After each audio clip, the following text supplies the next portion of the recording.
Libra, sa taong ito makikita mo ang bunga ng iyong sipag at pagpapagala, mahal kong Libra, sa iyong personal na buhay. Maaaring makasalamuha mo ang iba't ibang uri ng mga tao sa isang bagong trabaho o sa iyong bagong unibersidad. Habang makakakita ka ng ilang mga taong katulad mo, ay mayroon din na iba na lubos na kaibahan sa iyo.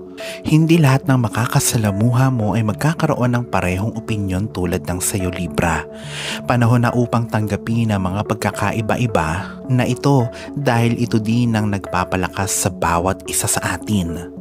Kapag tinanggap mo ito, mauunawaan mo rin na ang mundo ay binubuo ng kabutihan at kasamaan.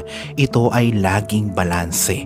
Bagaman may kadiliman na nagtatangkang itago ang kabutihan, mayroon pa ring pag-asa para sa mga nagnanais na mamuhay ng maayos. Sa pangkalahatan, ang 2024 mo ay swerte sa karamihan ng aspeto, lalo na sa pananalapi, Libra. Sa pag-ibig, para sa mga single at may mga karelasyon na, kung matagal ka nang malayo sa pamilya, panahon na para kahit na makipagkita ka sa kanila sa saglit na panahon o tumira malapit sa kanila mula sa isang imbitasyon.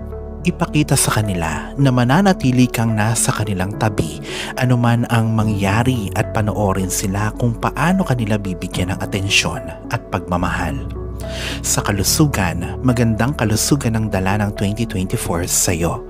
Ngunit hindi ibig sabihin nito ay dapat kang makampante. Tinuruan ka na ng iyong mga nakaraang karanasan ng isang leksyon sa mahirap na paraan at ang pagsunod sa mga mabubuting gawi ay ang siyang magtitiyak na mapanatili mo ang maayos na pangangatawan. Normal na magkaroon ng kaunting ubo, sipon o lagnat kapag nagbabago ang panahon o kung ikaw ay naninirahan sa isang lugar na malamig sa karamihan ng buwan sa isang taon. Sa pera at karera, ikaw ay makakaranas ng kasaganahan sa pananalapi, ngunit maging maingat sa sobrang paggastos. Maging matalino sa paglabas ng pera kung ito man ay sa investment o sa mga gastusin.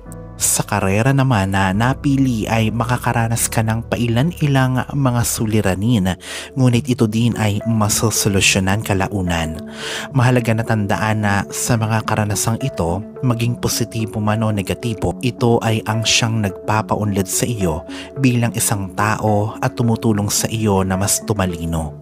Kaya mahalaga na yakapin ang bawat hamon at matuto mula sa mga ito.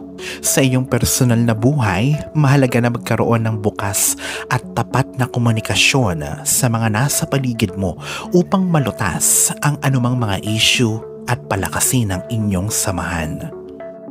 Alalahanin na sa poong may kapal pa din, nagmumula ang lahat ng pagpapala, ang kasipagan at ang kabutihan sa ating kapwa kasabay ng buo mong pananalig sa may kapal.